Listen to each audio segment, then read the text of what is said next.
അസ്സലാമു അലൈക്കും വറഹമത്തുള്ള. ഇന്ന് നമ്മുടെ കേരളത്തിൽ ഒരുപാട് ഹോസ്റ്റലുകളുണ്ട്. ഹോസ്റ്റലുകളിലൊക്കെ തന്നെ വാർഡന്മാരും മാട്രന്മാരും വർക്ക് ചെയ്തുകൊണ്ടിരിക്കുന്നുണ്ട്.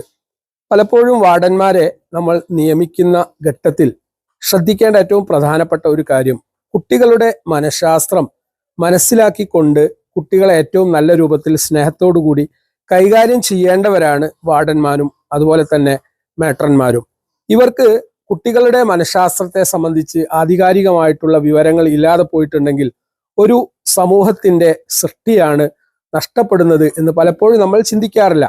ഏതെങ്കിലും മേഖലയിൽ പരാജയപ്പെട്ട, അല്ലെങ്കിൽ ഒരു ജോലിയും ഇല്ലാത്ത, കാര്യങ്ങൾ കൃത്യമായി അനുഷ്ഠിക്കാൻ കഴിവില്ലാത്ത ആളുകളെ ഇത്തരം പോസ്റ്റുകളിലേക്ക് നമ്മൾ നിയമിക്കുമ്പോൾ യഥാർത്ഥത്തിൽ വളർന്നുകൊണ്ടിരിക്കുന്ന ഒരു തലമുറ മുരടിച്ചു പോവാനുള്ള വലിയ കാരണം അവർ ആവുന്നുണ്ട് എന്നുള്ളത് പലപ്പോഴും നമ്മൾ ചിന്തിക്കാറില്ല. കാരണം ഇവരുടെ ജീവിതത്തിൽ അവർ അനുഭവിക്കുന്ന മാനസിക പ്രയാസങ്ങളും പിരിമുറുക്കങ്ങളും കുട്ടികളോട് ഏറ്റവും മോശപ്പെട്ട രൂപത്തിൽ പെരുമാറാൻ അവരെ പ്രേരിപ്പിക്കുന്നുണ്ട്. അതുകൊണ്ട് തന്നെ ഈ കുട്ടികൾക്ക് ആ ഹോസ്റ്റലിൽ നിന്ന്, സ്ഥാപനത്തിൽ നിന്ന് കിട്ടുന്ന മോശപ്പെട്ട അനുഭവങ്ങൾ അവരുടെ ജീവിതത്തെ മുരടിപ്പിക്കാനും അവരുടെ വിജയം ഇല്ലാതാക്കാനും കാരണമായി തീരുന്നു എന്നുള്ളത് ഏറ്റവും പ്രധാനപ്പെട്ട ഒരു വസ്തുതയാണ്.